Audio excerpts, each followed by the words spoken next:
ኣብ ኣዲስ ኣበባ ይኹን ኣብ ትግራይ ዝርከቡ መራሕቲ ኣብ ልዕሊ ህዝቢ ትግራይ ታሪክ ይቕረጽ ዘይብሎ ክሕደት ይፍጽሙ ከም ዘለዉ እናተገለጸ ይርከብ። ምስ ኣልጀዚራ ቃለ መሕተት ዘካየዱ ኣይተ ጌታቸው ረዳ ንኣብይ ኣሕመድ ጆኖሳይደር ዘይምባል ዝኸድዎ ርሕቐት ንብዙሓት ኣደሚሙ ከይተወድአም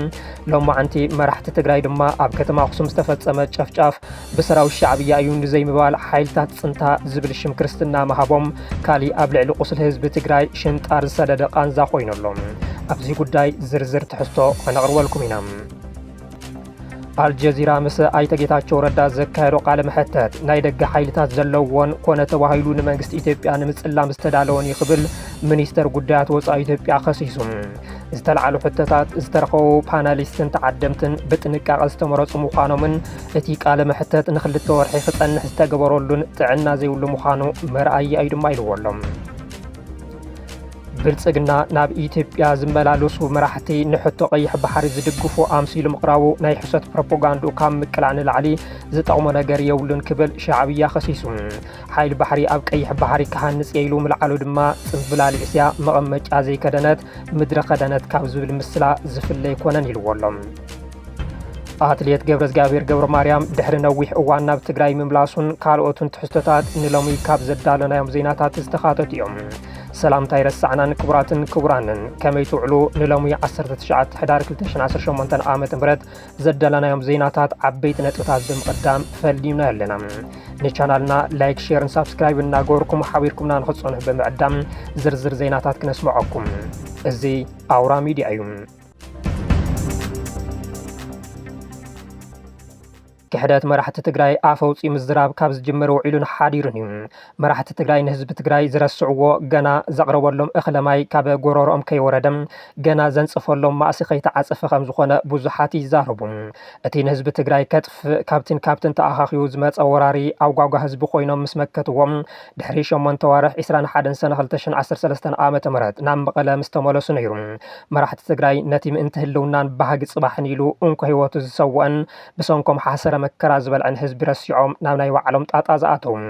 መንእሰይ ሕዝውነት ይመልዩ ዘይተሰዓረ ጸላእ ንምጥፋእ ኣብ በረኻታት ጭፍራ ብማይ ጻምእ እንትረግፍ ኣብ ጎቦታት ደሴትን ወልድያን ምእንተ ነጻነት ትግራይ እንትኳሻሕ መራሕቲ ኣብ ከተማ መቐለ ኮይኖም ብስልጣንን ረብሓን ትበኣሱ ንዝሰምዐ መደንፀው ነይሩ።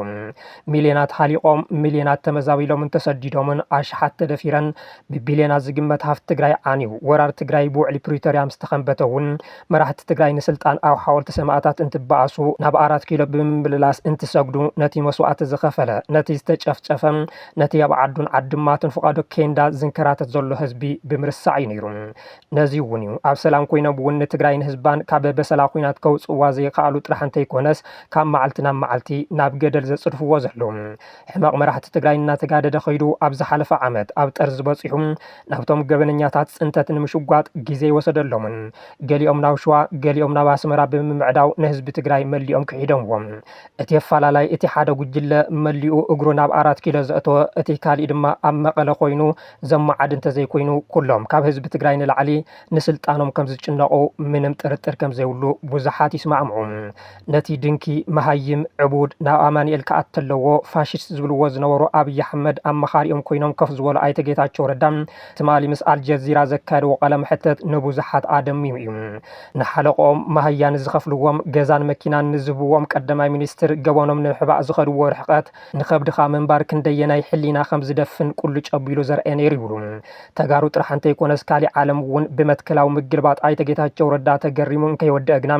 ሎማዓንቲ ኣብ መቐለ ብዝርከቡ መራሕቲ ካሊእ መስደመም ነገር ተዓዚቦሎም። ኣብ ከተማ ኣኽሱም መስካሕካሕ ጨፍጫፍ ዝፈጸመ ሻዕብያ ሽሙ ንኸይለዓል ዝገበርዎ ጥንቃቐ ናይ ክሕደት ካሊእ ጫፍ ኮይኑ ተመዝጊቦሎም። ቅድሚ 5 ዓመታት ከም ዛዕለት 19 ሕዳር 2018 ዓ.ም ኣራዊት ሰራዊት ሻዕብያ ናብ ከተማ ኣኽሱም ኣትዩ ካብ ዝተፈላለዩ ከባቢታት ንበዓል ሕዳር ጽዮን ዝተኣከበ ህዝቢ ብኣልማሚ ጨፍጪፍዎም ንጸሎትን ልመናን ንፌስታን ደስታን ዝተኣከበ ህዝቢ ኣኽሱም ናብ ሓዘን ቀይርዎም ኣኽሱም ደም ኣሄ ኣገይርዎም። እቲ ሕዚ ጽምዶ እናበለ ሰብ ዘደንቁር ዘሎ ኣወል ስዒድ ዝተባሃለ ኤርትራዊ ነታ ጽላተ ሙሴ ዝሓቆፈት ታሪኻዊት ኣኽሱም ንምርኻስ ኣብ እግሪ ሓወልቲ ኣኽሱም ኮይኑ ዘሚሩ ፈኪር እዩ። ኣብ ኣኽሱም ኣስታት 1000 ንጹሃት ዝጨፍጨፈ ሰራዊት ሻዕብያ ኣብ ማርያም ደንገላት እውን ደጊሙ ፈጺምዎም እዚ ኣብ ቅድሚ ሕጊ ዓለም ክሕተት ዝግብኦ ጨፍጫፍ ስርዓት ይምባር መራሕቲ ትግራይ ሕዚ ፈጢሮምዎ ዘለው ርክብ ከይኹለፎም ሽሙ ብሚድያ ንኸይጽራሕ ትእዛዝ ብምውራድ ነቲ ኣሽሓት ዝቐዘፈ ሰራዊት ሻዕብያ ሓይልታት ጽንታ ዝብል ሽም ክርስትና ኣውፅኦምሉ ዘለው ሎሚ 19 ሕዳር 2018 ዓ.ም ኣብ ኣኽሱም ዝተፈጸመ ጨፍጫፍ ንኸይርሳዕን ከይድገምን ዓሊሞም ዝተኻየደ ዓብዪ ጉያ ሚድያታት ትግራይ ናይቲ ጨፍጫፍ ስርዓት ሽም ንኸይጽዋዕ ዝተኸልከላ ይመስላ ሓይልታት ጽንታ ዝፈጽምዎ ብምባል ክጽብጽባ ውዒለን ኣለዋ ኣይተ ጌታቸው ረዳ ኣብ ትግራይ ዝተፈጸመ ገበን ጆኖሳይድ ብቀዳማይ ሚኒስትር ኣብይ ኣሕመድ ተመሪሑ ግን ድማ ንሱ ፈጺምዎ ኢለ ኣይዛረብን ብምባል ልዕሊ ህዝቢ ትግራይ ንሓለቆም ተኣማኒ ምዃኖም ኣብ ዘመስከርሉ ጽባሕ መራሕቲ ትግራይ ድማ ንሻዕብያ ዘለዎም ተለኣኸነት ንምስካር ኣብ ኣኽሱም ጨፍጫፍ ተፈጺሙ ኢሎም እንተብቅዑ ንሽም ፈጻሚኡ ሻዕብያ ግና ከልዕሎ ይደለዩ እዚ ኣብ ታሪኽ ትግራይ ምስቶም ገበነኛታትን ጆኖሳይደራትን ኣብ ልዕሊ ህዝቢ ትግራይ ዝፈጸምዎ ክሕደት ጎኒ ንጎኒ ታሪክ ክኽትዎ ምዃኑ ብዙሓት እናገለጹ ይርከቡ እቲ ኣብ ኣኽሱም ይኹን ኣብ መላእ ትግራይ ኣብ ልዕሊ ንጹሃት ዝተፈጸመ ጨፍጫፍ ድማ ከይርሳዕ ከይድገም ኩሉ ክኹንኖ ይግባእ መልእኽትና እዩ ትማሊ ኣብ ከተማ መቐለ ዝተፈጸመ መጥቃዕቲ ቦምቢ መን ፈጺምዎ ንመን ዕላማ ዝገበረ ነይሩ ዝብሉ ሕቶታት ናይ ብዙሓት ኮይኖሎም እቲ ትማሊ ምሸት ከባቢ ሰዓት 4:25 ኣብ ክፍለ ከተማ ዓዲ ሓቂ ከባቢ ዩኒቨርሲቲ መቐለ ቀጽሪ ቢዝነስ ዝተፈጸመ መጥቃዕቲ ህዝቢ ንምርዓድ ልእኽቶ ብዘለዎም ኣካላት ኮነ ተባሂሉ ዝተደርበየ ነታጉ ምዃኑ እዩ ቤት ጽሕፈት ዘፈር ሰላምን ጸጥታን ከተማ መቐለ ፍሊጡ ዘሎ ሓላፊ ቤት ጽሕፈት ዘፈር ሰላምን ጸጥታን ከተማ መቐለ ኣይተረዳኸኝ ፍስሓ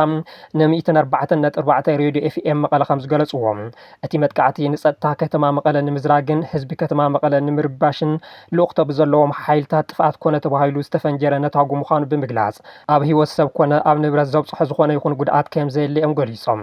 እቲ ቤት ጽሕፈት ዋላ እኳ ኣብ ልዕሊ ሰብ ይኹን ንብረት ዝበጽሕ ሓደጋ ከም ዘየለ እንተገለጸ ካብቲ ከባቢ ዝወጹ ምስልታት ከም ዘመልክትዎ ግና ኣብ ልዕሊ ንብረት ጉድኣት ምብጽሕ እዩ እቲ ዝተፈንጀረ ነታጉ ኮነ ተባሂሉ ተሓሲብሉ ብደለይቲ ህውከት ዝተዋደደ ከም ዝኾነ ዝሓበሩ ኣይተረዳኸኝ ንመን ኢላማ ዝገበረ ከም ዝነበረ ግና ኣይጠቐሱን እንተኾነ ሓደ መረዳእታታት ከም ዘመልክትዎ ምስቲ ነታጉ ዝተፈጸመሉ ከባቢ ኣብ ግምት ብምእታው ኣብ ልዕሊ ሓላፊ ቢሮ ሰላምን ጸጥታን ትግራይ ጀነራል ፍስሓ ኺዳኑ ፍስሓ ማንጁስ ዘነጻጽረ ከም ዝኾነ እዮም ዝገልጹ ዘለዉ እቲ ነታጉ ካብ ቦምብን ላዕሊ ናይ ፈንጂ ድምፂ ከም ዘስምዕ ዝሓበሩ ነበርቲ እቲ ከባቢ ብርክት ዝበሉ ቢትሮታት ከም ዝተሰበሩ እውን ይምስክሩ ነዚ ተግባር ዝፈጽሙ ኣካላት ኣብ ቁፅር ንምውዓል ዝምልከቶም ጸጥታ ክልልን ከተማን ብሓባር ብምዃን ዝለዓለ ርብርብ የካይዱ ከም ዘለዉ ዝጠቐሰ ቤት ጽሕፈት ዘፈር ጸጥታ ከተማ መቐለ ዝርዝር ኩነታት ኣፈጻጽምኡ ፈጸምቲ ኣካላት ዝምልከት ድማ ንሕብረተሰብ ዕላው ከም ዝገብር ቃልኣት ይብሎም ካብቲ ኮነ ተባሂሉ ዝተፈጸመ ምፍንጃር ነታጉ ወጻኢ ኣብ ከተማ መቐለ ካሊእ ዘጋጠመ ነገር የለን ዝበሉ ኣይተረዳኸኝ ለኣኽትን መዋደድትን እቲ እከይ ተግባር ዝኾኑ ውልቀ ሰባት ኣብ ከተማ መቐለ ሰላም ከም ዘየላምሲሎም ዝነዝሕዎ ብዘለዉ በለካለ ክዕካ ህዝቢ ከይተደናገረ ተረጋጊዑ ጸጥታ ከባቢኡ ክሕሊ ይግባእ ኢሎም እቲ ተግባር መን ፈጺምዎ ንምንታይ ዕላማ ከተፈጺሙ ዝብሉ ሕቶታት ክሳብ ዚ ዜና ዘዋድናሉ ሰዓት ፖሊስ ዝበሎ ነገር የለን ይኹን በር ጀነራል ጻድቃን ቅድሚ ሕዚ ኣብ ዘካየድዎ ቃለ ምሕተት ንናብ ገዝኦም ሓደ ቦምቢ ወርውርሎም ክዳናገጽኦም ምዋሎም ስዒቡ እቲ ትማሊ ኣብ ከተማ መቐለ ዝተፈጸመ መጥቃዕቲ ምዚ ዘረብኦም ዘተሓዝዎ ይተሰኣኑ ነቲ ኣብ ክልል ዓፋር ዝርከብ ንባዕሉ ሰራዊት ሰላም ኢሉ ዝጽውዕን ሓይሊ ከም ዝድግፍዎ ዝግለጸሎምን ኣብዚ እዋን ኣማኻሪ ፊልድ ማርሻል ብርሃኑ ጁላ ከም ዝኾኑ ዝሕመኑ ጀነራል ጻድቃን በቲ ኣብ ዓፋር ዘሎ ሓይሊ የቢሎም ነቲ መጥቃዕቲ ኣዋዲዶም ክኾኑ ከም ዝኽእሉ ብደገፍቲ ሕወሓት ክሲ ይቐርበሎም ኣሎም ብልጽግና ብሚድያታት ምትላልን ምድንጋርን ዝተሰሓለ ውድብ ይኽብል ሻዕብያ ኸሲሱ በተደጋጋሚ ንፕሮፓጋንዳ ስርዓት ብልጽግና ግብረ መልሲ እናሃበ ዝርከብ ሻዕብያ ሕዚ ድማ በሚኒስተር ሓበሬቱ ኣቢሉ ብዛዕባ ናይ ሕሶት ፕሮፓጋንዳ ስርዓት ኢትዮጵያ ንምቅላዕ ፈቲኑ ኣሎ ውድብ ብልጽግና ፈራሚ ሚድያ ምልክት ንግዲ ብዝበለጸ ኣብዚ ስዕብ ኣልጀቢራዊ መማዕራረይ ተዓሽጉ ይርከብ ዝበለ ጽሑፍ ሚኒስተር ሓበሬታ የማነ ገብረ መስቀል ፕሮፓጋንዳ ብልጽግና ማለት ምልከታ ኣቃውማ ምትላል ምዝባዕ ሓበሬታ እዩ እዚኦም ኣርባዕቲኦም ከከማ ፈጻጽሞም ተቃየርትን ዝተሓሰበ ዕላማ ዝተፈላለየ ክብደት ዘለዎም እዮም ይብል እቲ ጽሑፍ እዚ ብርግጽ መለለይ ናይቶም ብሰፊሕ መድረኻት ብልጽግና ዝዳለው ዘለዎም ከምኒ ሆርን ሪቪው ፎሬን ፖሊሲ ኢንስቲትዩት ኣብ ትዊተር ዝነጥፉ ቁጻራትን ይዝበሉ የማነ ገብረ መስቀል በዚ እውን መዓልታውን ሰሙናውን መሰረት ዝሽርሽሩ ብዙሓት ጽሑፋት ከም ዝጫጭሑ ይሕብሩ ካብቶም ብበዝሒ ዝውዝዑን መሰልቸውትን ዝበስበሰን ዛንታ እቲ ዳሕረዋይ ሓይሊ ባሕሪ ጣልያን እዚ ኣሜሪካ ኣፍሪካ ፈረንሳይ ወዘተ ነትን ታራን በብእዋኑ ናብ ኣዲስ ኣበባ ዝገብርዎ ምብጻሕ ብጌጋ ብምትርጓም ንባሕሪ ምብጻሕ ኢትዮጵያ ንምድጋፍ ዝገብርዎ መሲሎም ምቕራቦም ሓደ መርኣያ ይብል። እዚ ዝንቡዕ ምልከታ ብልጽግና ንጎኒ ገዲፍና ይብል ጽሑፍ ሻዕብያ። እቲ ዝግበር ዑደት ኣብ ጉዳይ ቀይሕ ባሕሪ ኮይኑ ኣይፈልጥን። እቲ ሓቂ ግና ኢትዮጵያ ንዕላማ ንግዲ ምስ ኩለን ኣብ ከባቢ ቀርኒ ኣፍሪካ ዝርከባ መተሓላለፊ ሃገራት ተግባራዊ ንግዳዊ ስምምዓት ንምስማር ሰፊሕ መማረፅታት ዘለዋ ዕዳጋ ዓደግቲ ተስተማቐር ምህላዋ እዩ ክብል ሓጭጮሎም።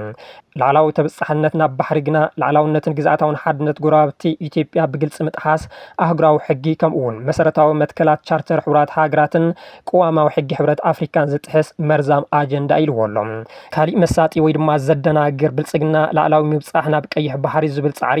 ሓይሊ ባሕሪ ኣብ ቀይሕ ባሕሪ ፕሮጀክት ምግባር ኣድላይ ምዃኑ ብተደጋጋሚ ምጥቃሱ እዩ ዝበለ ኮይኑ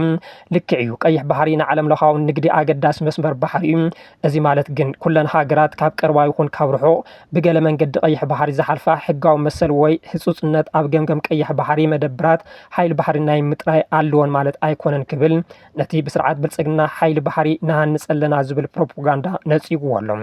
ኣብ ገማግም ባሕሪ ዝርከባ ሃገራት ቀይሕ ባሕርን ወሽመጥ ዓደንን ኣብቲ ወሳኒ ኣህጉራዊ መስመር ባሕሪ ነባርን ዘላቕን ምርጋዕ ኣብ ምውሳን ምድንፋዕን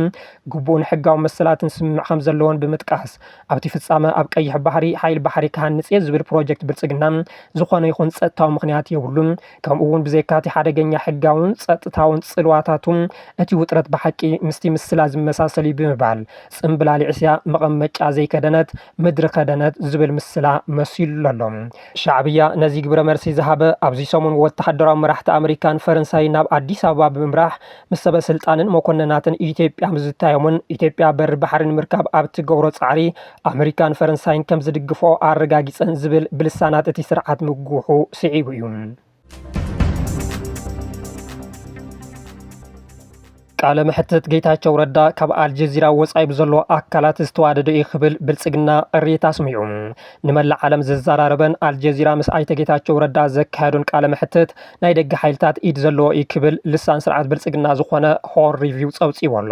ኣብ ውሽጢ ሚኒስተር ጉዳያት ወጻኢ ብዝርከቡ ምሁራት ከም ዝተጣየሸ ዝዝረበሉን ነቲ ስርዓት ተሓለቁ ጽሑፋት ዘውፅን ሆር ሪቪው ዝተባሃለ ድሕረ ገጽ ከም ዝጸውጸቦም እቲ ቃለ መሕተት ፖለቲካዊ ኢድ ከም ዘለዎ ኸሲሱ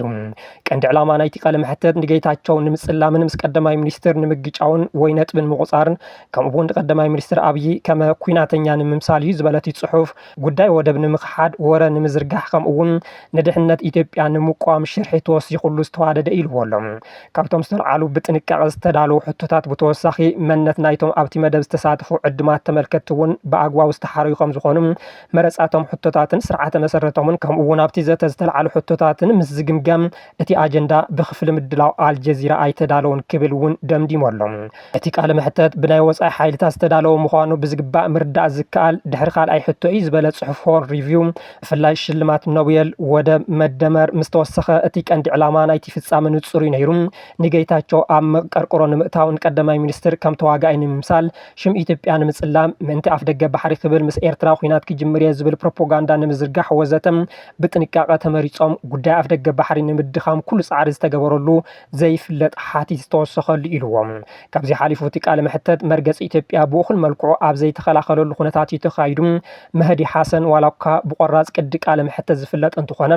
ኣብ ውሽጢ እቲ ኣቐዲሙ ዝተወሰነ ናይ ትረኻዊ ኣቃዋማ ስርሒት ኮይኑ መስመር ሕቱ ኣብ ልዕሊ ትንተናዊ ምርመራ ስንባደነት ሞራላዊ ክልታዊ ምትእስሳርን ዘጉልህ ምንባሩን መብዛሕትኡ ግዜ ንፖለቲካዊ ዳግመ ኣቀማምጣ ጌታቸው ኣብ ውሽጢ እቲ ድሕሪ ግጭት ዝነበረ ሰፊሕ ዳግመ ምዕቃን ኢትዮጵያ ካብ ምቕማጥ ከም ርእሰ ተጋራጫውነት እዩ ቆፂርዎ ክብል ቅሪቱ ኣቕሪቡ።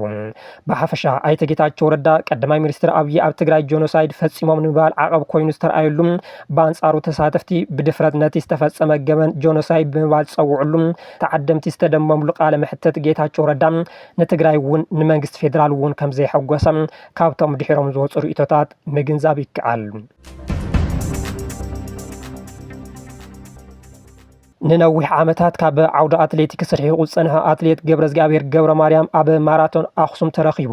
ኣብ ዓበይቲ መድረኻት ትራክን ማራቶንን ዓወታት ብምዝጋብ ሽም ዘትረፈን ፕሮጀክት ጉያ ጎቦታት ኣጣይሹ ዝነበረን ኣትሌት ገብረእግዚኣብሔር ገብረ ማርያም ድሕሪ ነዊሕ እዋን ናብቲ ዓውዲ ከም ዝተመለሰ ተፈሊጡ ኣሎ።